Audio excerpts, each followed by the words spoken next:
sveiki. Na ką, atvykau į Los Andželą, skrydis gan ilgas buvo, tai valandų skirtumas 10 valandų berods nuo Lietuvos, tai pas mus dabar diena, Lietuvoje naktis. Na ką, Kalifornija davė, plūdimybė proto dideli, tie gelbėtojai nameliai tokie kaip iš filmo vaikystėje, kur visada visi žiūrėjom, gelbėtojai, tai tikrai tas vaibas wow. Tai planas yra dabar toks, kad mano plaukimas per Katalinos sąsiaurį numatytas rugsėjo 2 dieną. Tai va to mes dabar turime šiandieną rugpjūčio 30. Tai turiu 3 dienas, grubiai sakykim, tai kasdieną, kiekvieną rytą, kad palaikyti raumenų tonusą, ryte ateinu prie vandens, porą kilometrų, 2-3 kilometrus lengvą treniruotę plaukimo pasidarau, pasižiūrėsiu kaip vanduo, ar labai sūrus, kaip ką, truputėlį pajausti tą vaibą ir pajausti kaip čia tas vandenukas. Na ir po pietų, aišku, kadangi atvažiavau su palaikymo komanda, su draugais, bandysime aplankyti Hollywoodą, Beverly Hillsą, kažkur truputėlį paeksplorinti, nes pirmą kartą Los Andžele, tai tikrai, manau, bus ką pamatyti. Na ir rugsėjo 2 vakare, apie 7:30 susitinkame uoste su kapitonais. Yra paskirti 2 observeriai, tai čia yra lietuvių kalbą išvertus stebėtojai, kurie stebės mano plaukimą. Tada plaukiam į Katalinos salą ir apie 11 valandą vakaro pradedu plaukimą savo, plauksiu visą naktį, plauksiu visą dieną. Na ir žiūrėsiu, kaip ten seksis. Vat kaip ir minėjau ankstesnėse savo filmukose, Katalinos sąsiauris yra tikriausiai paprastam žmogui nėra žinomas, nes jisai nėra iš tų, kur mes visi žinom iš geografijos pamokų mokykloje, ten Lamanšas, Gibraltaras ar kažkokie žemesni sąsiauriai, Bosforas ar ne. Tai Katalina yra toks, sakykim, sąsiauris, kurį labiau žino plaukikai, open water plaukikai, nes jis yra vienas iš ikoninių plaukimų. Netgi open water plaukikų tarpe yra toksai kaip ir apdovanojimas, kaip sakykime, alpinistų tarpe yra snieginis leopardas, kas užkopė yra ten šalia kalnų, ten 7000 begalė, nežinau, kiek ten jų yra, 5 berods, tai gauna aukščiausią apdovanojimą, kuris vadinasi snieginis leopardas. Tai atviro plaukimo entuziastai, open water sportininkai turi tą Triple Crown apdovanojimą, kuris yra 3 plaukimo iššūkiai, tai Katalinos sąsiauris, ką aš dabar darysiu, English Channel, tai Lamanšas, ir plaukimas aplink Manhattaną, aplink New Yorką. Tai jeigu tos 3 padarai, tai turi tą Triple Crown, tai yra labai vertinama, tai irgi vienas kaip iš ikoninių pasiekimų. Tai va tas Katalinos sąsiauris yra sala tarp Kalifornijos ir Los Andželo. Katalinos sala, tai plauks iš Katalinos salos į žemyninę dalį. Tiesia linija apie 34-35 km. Bet bėda ta, kad šis sąsiauris labai klastingos srovės ir tarp plaukikų tarpe tituluojamas daug sunkesnis negu Lamanšas, dėl to, kad visada plauki nepasroviai, srovė eina į kaktą, nuo Santa Barbaros srovė liktais tau eina nepalankia kryptimi ir visada save stumia atgal. Ir tikrai nėra kas padeda, nors vandenukas šiek tiek šiltesnis, bet iššūkis, manau, bus tikrai labai rimtas. Na tai ką, tai truputėlį bandau eiti į jūrą, pasitreniruoti ir žiūrėsiu. Likusią dieną iš vakaro, kadangi atvažiavom su bičiuliais, bandysiu susidėlioti maitinimas planą, savo komandą, tai yra žmoną ir draugus pamokysiu, ką man duoti, kas kiek laiko duoti, reikia užmaišyti angliavandenių, geliukų, prisipirkau karbonarą, makaronų ir visą kitą, nes plaukimas tikrai bus ilgas ir alinantis, ties žmogaus galimybių riba.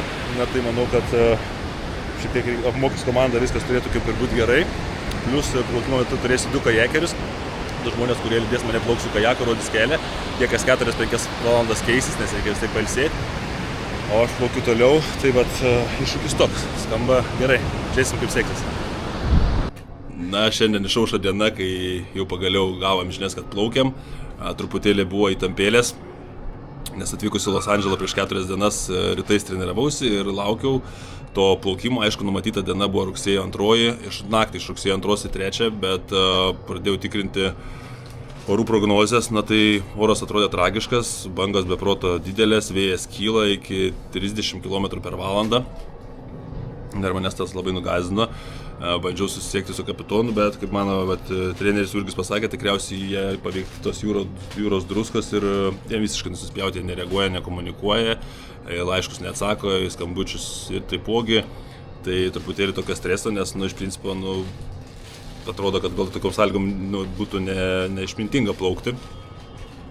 susirašiau su kajakeriais, tai du žmonės, kurie mane lydės šalimais kajakę, jie baidarė, taip gal sakykim lietuviškiau, jie irgi taip kažkaip skeptiškai, nesuprantu aš požiūrio tų žmonių, kurie gyvena čia, galbūt čia tiesiog, nežinau, tokia publika pataikiau, bet iš principo, tai sako, mes žiūrim, kaip tą dieną būna, ką Dievas duoda, taip mes ir su to stengiamės susidoroti. Bus bangas, bus bangas, vadinasi, tai buvo lemta. Aš ten bandau jam rašyti, kad, pas mus Europoje tai taip nėra, nes kiek teko turėti patirčių, aišku, jos kuklesnės ten atstumai, bet vis tiek iš principo yra organizavimas, tiek su Ispanų federacija, Nedalmon, tiek, sakykim, kiti plaukimai mano, tai tu stebi tos orus ir renki geriausią dieną, geriausiai įmanoma, kad maksimalizuoti tos šansus perplaukti tą sąsiaurį, kad nebūtų tų bangų, kad būtų viskas ok, o čia jie iš principo, tai atsikelsim iš rytą, žiūrėsim, kaip Dievas duos, taip duos, jeigu bus, tai vadinasi tavo iššūkis taip tau buvo lemta, tai vadinasi bus sunkesnis iššūkis, tau bus sunkiau, man kažkaip taip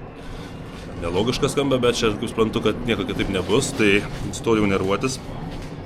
Ir, žodžiu, pagaliau atrašė tas kapitonas, kad viskas čia bus gerai, mums irgi požiūris, reiškia, kad jūs sėkmingai perplauktumėt ir šiandien tada visgi vakare, koks tas oras bebūtų, nors rodo gan prastą, bandom važiuoti į uostą. Susitikimas yra 7 vakare nuo 7 iki 7:30 uoste, tai ten susitinkam su visa komanda, su 2 observeriais, kurie lydės, tai yra stebėtojai iš federacijos plaukimo, kadangi viskas oficialu, galima dopingo kontrolė, negalima laivo liesti ir panašiai, labai daug taisyklių, tai dėliojamės daiktus ir nekantriai laukiam, aišku, truputėlį nejauku ir nekantraujam, bet svarbiausia sudėlioti maistą.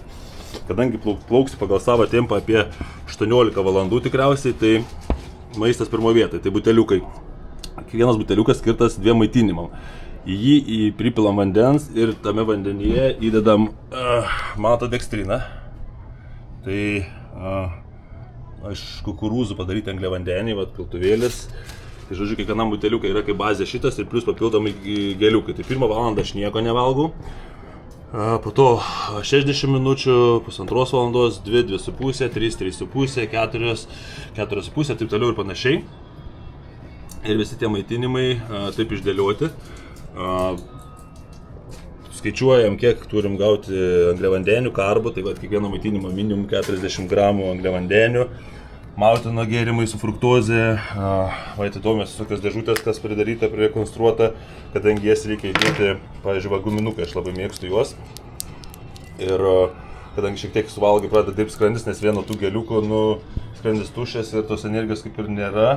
Ir labai pradeda skaudėti, o peralgti savo negalima. Kas 4 valandas planas gauti carbonara makaronus, išsibandėme La Manšo estafetėje, tenai kaip tai, treniruočių stovykloje, tai pavadinkim. Tai rodžiu 4 valandas carbonara gaunu, tada 8 valandas, 12 valandų. Na ir žodžiu, visas šitas planas sudėliotas iki 16 valandų, po to improvizuos tikriausiai mano komanda. Ir tai bananai, tai geliukai, tai vitaminai kažkokie, netgi sriubos, žodžiu, vandens aišku ir panašiai. Tai viskas suruošta. Rehidronas, nes prigeri sūraus vandens ir prasideda dehidratacija. Magnis, jeigu netyčia skystas greitas, jeigu sutrauktum iš šlungis. Pirmos pagalbos vaistinėlė, tikėsiu, nes neprireiks, bet visokių painkillerių, nes labai pradeda pečius skaudėti. Lemputės, kurios naktį, kad matyčiausi, dedasi viena ant maudymosi aprangos, kita ant kepuraitės, lazdėlė šviečiančios naktį, per laužį pradeda šviesti, krūva atsarginių akinių, lanolinas, tepaliukai nuo saulės, kremai, kiškis, kuris gyvena verėstės, manim kopia, palydi visur. Na, žodžiu, daug tos įrangos, atsarginių, geliukų, košių, jeigu kažko pritrūktų. Va, Miglė, žmona padeda man ruoštis, kadangi su plėvelė sunkiai sekasi elgtis, tai konstruojam, nes metant reikia prie ant virvės pririšti indelį, prikabinį su karabinu ir meti plaukikui, kad, žodžiu, negalima rankomis turėti jokio kontakto su lydinčiu asmeniu arba su laivu, tai ir negalim šiukšlinti, viskas turi būti ant virvės įmetama. Tada Lietuvos vėliava, jeigu netyčia pasisektų, lenta, ant kurios markeriu rašysim pavyzdžiui, ten būna kartais delfinai priekyje, nežinau, gal tikėkime ryklių nebus, ten šlapintis reikia, nes reikia būtinai kas valandą šlapintis, kas pusantros, tam, kad jeigu nesišlapinių, pirmas požymis, kad prasideda ne dehidratacija, o prasideda hipotermija. Va. Na, žodžiu, tai daug pasirašymo, ruošiamės ir po biškį judėsim.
Pradedam be 7:12.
Sveiki visi.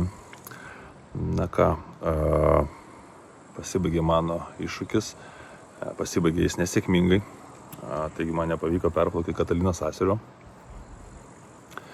Truputėlį apmaudu, tiek daug įdėta laiko, pastangų ir visa kita, bet šį kartą man nesusiklostė stipriai su orais ir daug faktorių susidėjo, ko pasiekoje teko po 10 valandų plaukimo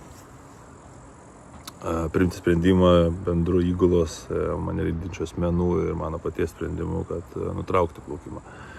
Tai trumpai apie tai. Žodžiu, viskas prasidėjo iš principo nuo pat pradžių. Tai nesklandumai, kaip ir minėjau anksčiau, iš mano prieš tai buvusios patirties, tai kiek žinau, kas plaukė šiais metais ir Lamanšą, ir merginos, o dabar 5 plaukė ir Juneta praplaukė. Ir mano patirtis išplaukiant per Gibraltarą, per Bonifacijos sąsiaurius ir panašiai. Visada bent jau Europoje kažkur, plus kiek man žinoma pasaulyje, yra duotamas laiko tarpas, sakykime, ten 5 dienos, 10 dienų. Ir tu atvažiuoji prie to sąsiaurio, lauki geriausiai tam tinkamo oro, kad nebūtų bangų, kad, sakykime, būtų tinkamo oro sąlygos plaukti ir kad kuo labiau maksimalizuoti galimybės perplaukti sąsiauriu. Šiuo atveju Amerika parodė savo mentalą ir man buvo skirta rugsėjo naktis pradėti plaukti iš rugsėjo 2 ir rugsėjo 3. Ir tik atvykus į Ameriką, atvykau keliomis dienomis anksčiau, susisiekiau su viena bičiulė, kuriai pavyko prieš kelias dienas perplaukti tą Katalinos sąsiaurį, su kuria mes buvom susipažinę plaukdami per Gibraltarą. Ir jai pasisekė, srovelė šiokia tokia nešė į priekį. Ir bangų nulis, pradėjo 10 valandą vakaro. Aišku, praplaukė jinai ten 12 valandų ir per 12 valandų atsirado prie kranto ir Katalinos sąsiauryje prie pat kranto likus 2 myliams yra nežmoniškai stipri srovė. Ir jinai atsiranda maždaug pradeda stiprėti nuo 10 valandos dienos, 12 ir link vakaro tik stiprėja ir jūra ten taip įsiautė, kad ten centrifuga makaliošia ir beveik, nežinau, 50-50, kad tu ten praplauksi ir daugelis plaukikų tiesiog stringa tiesa srovė, prastovi daugelį valandų vietą ir taip ir nefinišuoja. Todėl tą plaukimą yra pradedami daryti naktį, apie 10 valandą nakties, kad praplaukus, sakykime, ten 10-12 valandų, tu spėtum dar prisertinti prie tos srovės ir kol jinai yra kiek įmanoma silpnesnė, ją prašokti. Anksčiau pradėti ten, negu 10 nakties, ten 9 vakarą, visi tu negali, nes dar jūra tas siautė, reikia laukti, kol jį nurims. Žodžiu, ir tai mano pažįstamai pavyko prašokti, jinai tą srovę atsirėmė, prie tos srovės prastovėjo 5-6 valandas, bet per 18 valandų praplaukė. Ir žodžiu, aš su jie kalbu, kaip tos sąlygos, sako, tavo oro sąlygos bus tragedija, pradedu tikrinti tos orus, ir žodžiu, man atvykus orai geri, tą dieną, kai reikia plaukti, vėjas kyla nuo iki 30 km per valandą ir bandau susisiekti su kapitonais, bandau susisiekti su įgula, tais observeriais ir plaukimo federacija. Niekas mane nereaguoja ten, žodžiu, galų gale gaunu tuos atsakymus, kad čia pas mus nieks tų datų nenukėlinėja, kaip tau lemta, kaip bus, tai bus, gal nurims ta jūra, gal nenurims. Žodžiu, tenka susitaikyti su sprendimu, kad bet kokiu atveju plaukiu numatyta data ir kaip bus, tai bus, kaip Dievas duos, nors labai nenorėjau, aš esu tas žmogus, kur nenori viską statyti ant kortos ir jeigu tai įmanoma, tiek pinigų, laiko investuota ir pastangų sportui ir panašiai, norisi kažkaip maksimalizuoti tas galimybės perplaukti. Žinant, koks įnoringas šitas sąsiauris yra, bet žodžiu, atvažiuojam, susirinkam daiktus, lipam į laivą, taip ir jūra Los Andželo krantinėje kaip ir tokia porame, vėsta stipriai oras.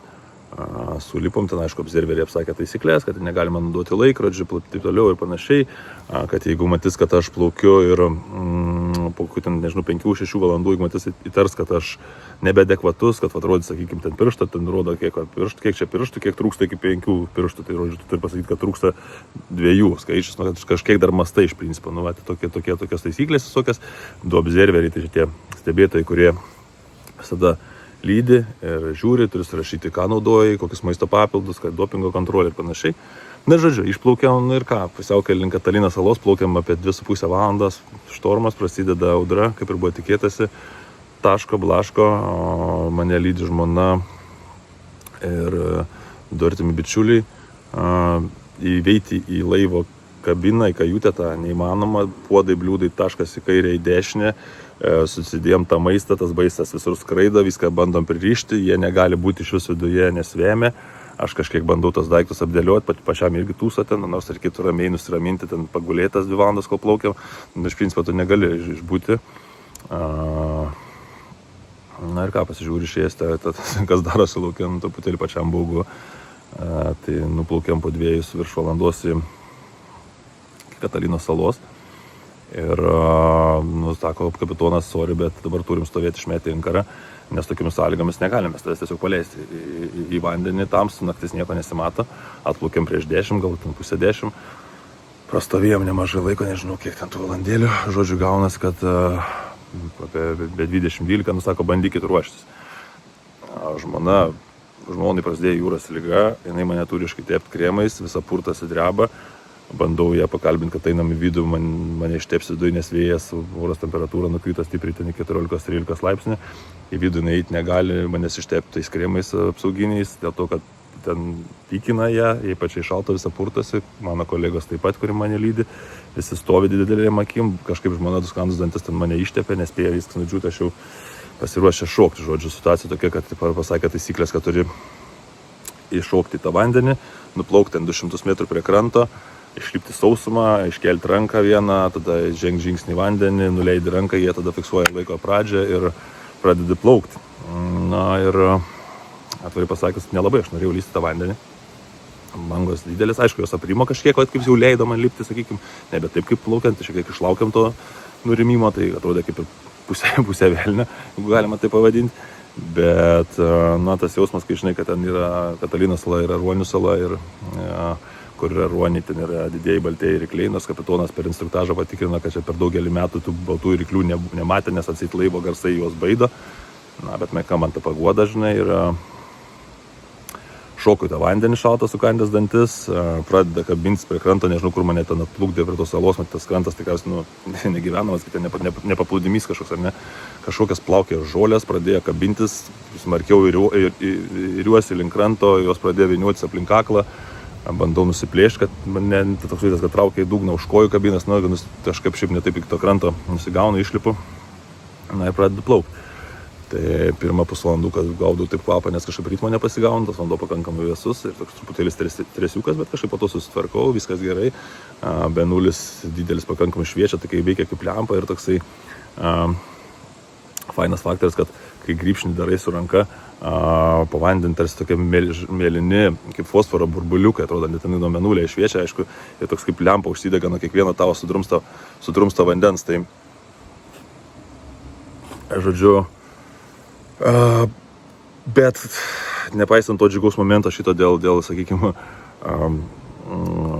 to fosforo žybančio vandenyje ir taip magiškai atrodančio, bangos nežmoniškos, prasideda jos ir taip banguoja, kajakeris lydi, plaukia laivas, tada aš ir tas kajakeris, kuris mane lydi. Bangos tokia didumo, kad kai aš būnu bangos apačioje, nematau kajako, viršuje irgi nematau, toks visiškas, ta prasme, visiška katastrofa. Ir plius negana, kad bangos dar šitaip, dar iš priekio tos choppy waves vadinamas. Sąlygos ypatingai sunkios ir po to plaukimo čia išsiaiškinom, kad sakė, mano įgula, kiek šnekėjo, ten jisai sakė, kad tie kajekeriai nėra plaukę tokiamis sąlygomis, tiek tai observeriai, kurie prižiūri, sakė, irgi yra profesionalūs plaukikai, sakė, aš gyvenime į tokį vandenį nelipčiau. Bet aš ne jie, kažkaip bandau plaukti sukandęs dantis. Prasideda nesklandumai su maitinimu, žodžiu, iš principo prieš man plaukiant, tas mano pagrindinis kajekeris, toks Patricijos, su kuriuo buvau sutaręs, susiždė nugarą, vietoj savęs atstėti 2 kitus žmonės, vienas toks vyrukas ir mergina, tas vyrukas tai gan patyręs, tai kaip ir jam labai priekaištų nebuvo, o ta mergina visiškai grybų karas. Pradeda nuo to, kad sumaišė maistą, aš viską buvau sunumeravęs, realiai iš principo netgi žinojau, kas po ko atmintinai ir jeigu, sakykime, tie kajekeriai keitėsi po 4 valandas vienas, 4 valandas kitas, nes, aiškiai, jiems per sunku per tokias bangas plaukti ilgiau, tai jie po 4 valandų pamainos keičiasi. Tai mano kolektyvas, sakykime, žmona ir aš pats viską sunumeravęs, sudėdi maišiuką viską 4 valandom. Tie observeriai, jeigu kažką jie sumaišo, pameta ar panašiai, neleidžia priplaukti prie laivo, kad paduot papildomai. Tai ta kajekerė nemoka tų skaičių, viskas rašyta, ten 1, 2 maitinimas, tai aš naktį patamsi nematau, tai jaučiu pagal skonį, sakau, tu mane tą duodi, žinai. Tai paduoda iš pradžių 1, 2, po to 6, 7 ir panašiai, tai pradeda švisti, žinau, kad buvau susidėliojęs taip, kad po 6,5 valandos maždaug plaukimo, kadangi pradės švisti 6-7 valandų, kai pradeda švisti, miegas ima ir tas toks drebuliukas, nu, va, kas mašiną vairuojat, gal žinot, kad toks pats kvailiausias metas.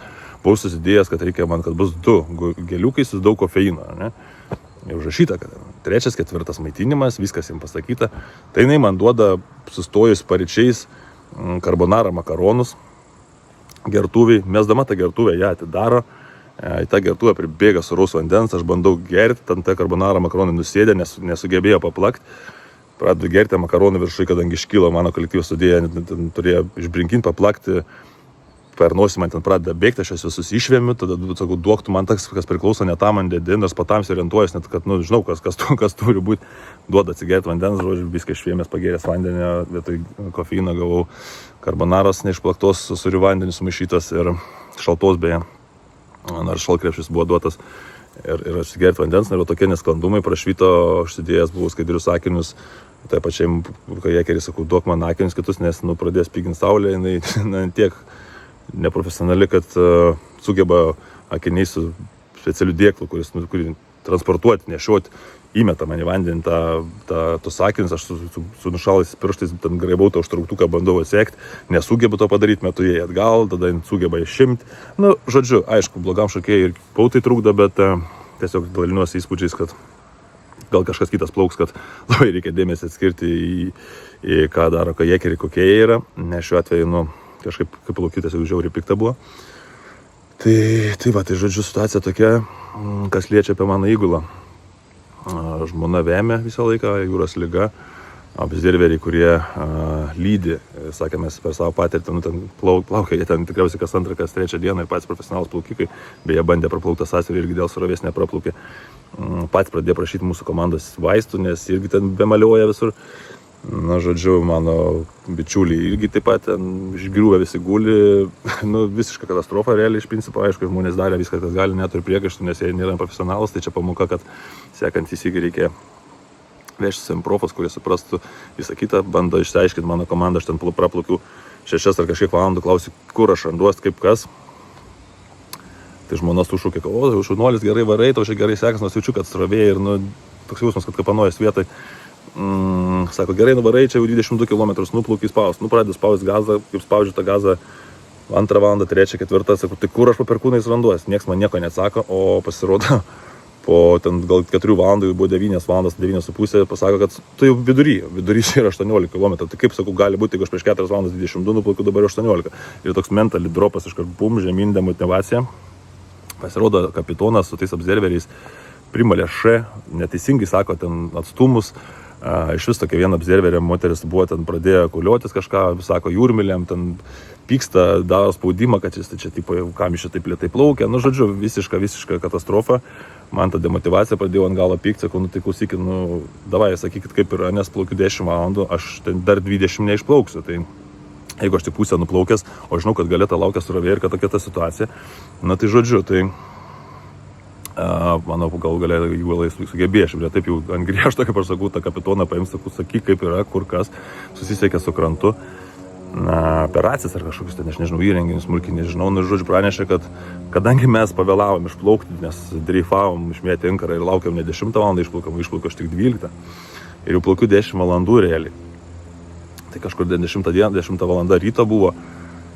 Pasikeitė tas srovė, kaip ir sakiau, kad nuo 12 ir pasidarė stiprėjantis ir vis stiprėja ir jie paskaičiavo pagal atstumą, kokį mano greitį ir kadangi aš susiduriu su srovė nuo Santa Barbaros, kad mane stumė atgal visą laiką, kad aš dar iki kranto, iki tos pačios bjauriausios srovės dar kapstysias kokias 8, 9, gal 10 valandų ir tik tada priplauksiu tą pačią šlikščiausią vietą, o jinai vis stiprėja tas srovė. Ir ten sakė, toks bardakas centrifuga, kad sako, praktiškai pagal mano patirtį ir ką aš matau, koks yra plaukikas, kad aš, nu, šiaip iš principo lėtas, neįmanoma prašaukti srovės, nes, nu, ten štormo zona, tai sako, tu dar plauksi 10 valandų ir priplauksi tą srovę ir prie toj srovėj dar vietoje kapstysiesi dar ten, nežinau, 5, 6, 7 valandas, nes iš principo, jeigu aš plaukiu 1,5 ten sakė jūrmylės ar kažkiek ten, tu nežinau, tom jūrmylėm per valandą mano greitis, tai prie kranto sumažės iki 0,3 jūrmylės. Nu, tai kelis kartus sumažėja greitis, jis sako, nu praktiškai neįmanom. Tai aš taip primečiu, kad aš, nu, okei, pagal savijautą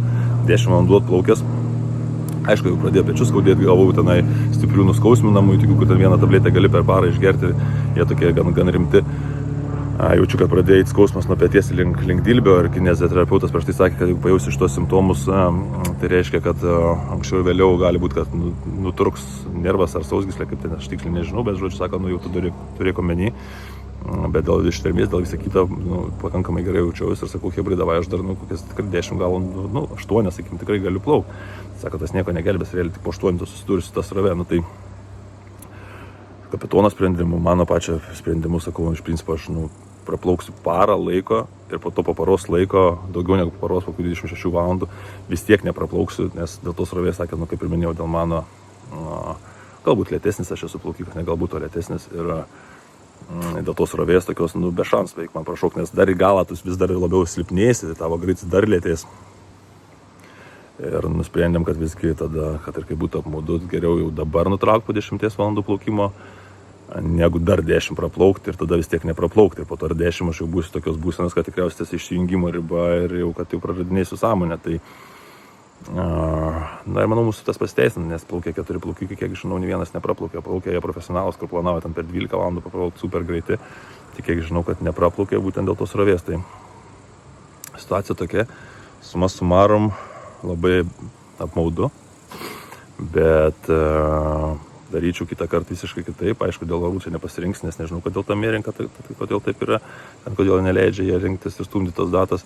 Visų pirma, rinkčiau profesionalią komandą, mano visi bebūdų bičiuliai ir žmona po to dar 3 dienas ten vėmė, jiem ten sukasi galva ir panašiai, grinai prasidėjo ta lyga ir ta prasme jų irgi sprendimai, bandau aš ten plaukdamas, jų klausinėt, matos, nesiorientuoja, pusę laiko tralėte, pusę laiko, aišku, ten žmona, kiek ten su ašarom akyse stengiasi mane ten palaikyti ir būt, bet ir ją klaidina, ir tie observeriai ten meluoja, ten nesąmonės kažkas šneka, žinai, jinai neprofesionalė, nežino tų jūrmilių ten, kaip kas, kažkiek žino, kiek aš ten plaukiu, bet nėra profas, kuris, žinai, turėtų mane motyvuoti, palaikyti, arba ten sakyti, nestok, bet, aš manau, viskas priimtas sprendimai teisingi.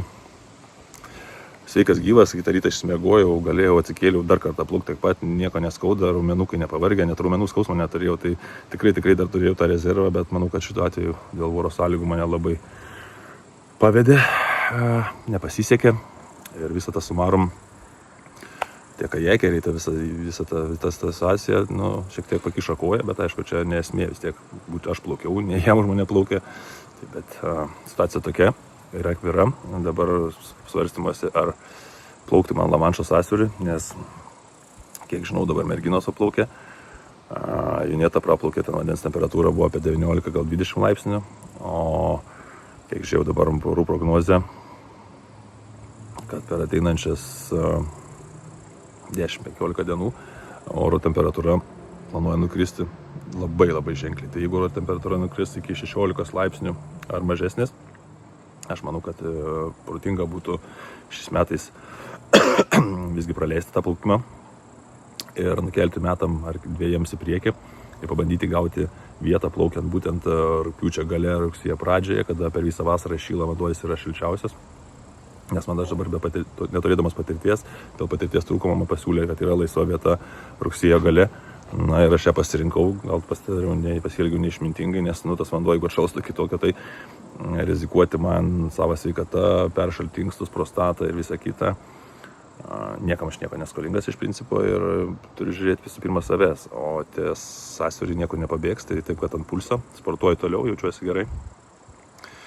Ir žiūriu, kas darosi, jeigu oras geras, 17-18 laipsnių temperatūra, tai tikrai plauksiu, nes esu fiziškai, manau, kad Lamanšui pasiruošęs, nes plaukiau Lamanšą 6 valandas, čia buvo toli gražu iki to, ką patyriau plaukdamas visą naktį Katalinoje, tai ta prasme, kad atrodė kaip vaikų darželis pagal sąlygas, bet dėl šalto vandens, tai toks truputėlį dabar ant klaustuko neapsisprendęs, tai kad laikau ant pulso, vanduo, jeigu pakankamai šiltas plaukiu, jeigu ne, nukeliu kitiem metam, tikrai tą padarysiu, o kas liečia Kataliną, taip ir tikriausiai tikėjaus giliai širdį, kad gali taip atsitikti, bet aš taip nepaliksiu, tai aš vis tiek gausiu vietą po metų, po 2, tapsiu greitesnis, dėsiu greičiai, ištaisysiu techniką, grįžsiu stipresnis ir vis tiek aš jį perplauksiu, kad ir kas būtų. Tai tiek.